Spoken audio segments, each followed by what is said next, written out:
原來好多人都唔知咧，牙周病咧係長期病嚟噶，你永遠冇得斷尾嘅。咁根據 WHO 嘅定義咧，牙周病咧佢哋定義同高血壓啊、糖尿病啊一樣咧，佢哋係一啲長期疾病，你需要長期護理佢哋，但係冇辦法完全地清除咗佢。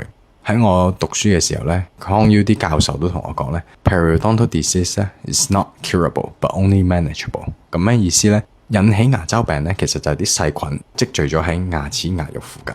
當你冇及時清潔佢哋咧，佢哋慢慢就會導致啲牙肉發炎，令到啲牙肉牙骨萎縮咗，係唔會逆轉嘅。你亦都可以想象到咧，啲牙骨牙肉萎縮咗，隻牙鬆咧，其實更加多污糟嘢，更加多牙菌膜，更加多牙石就藏喺個牙肉下邊。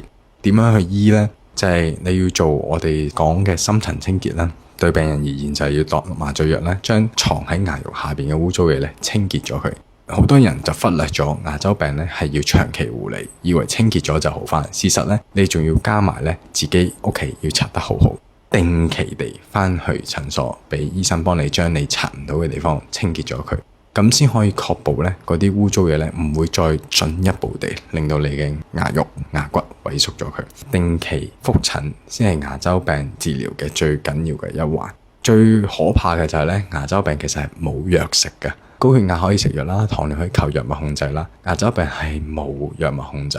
做好第一步嘅治療之後咧，刷乾淨牙咧，定時定候，不問情由，風雨不改，去返診所度清潔。唔好諗住靠自己刷乾淨啲就可以，通常都係唔得嘅。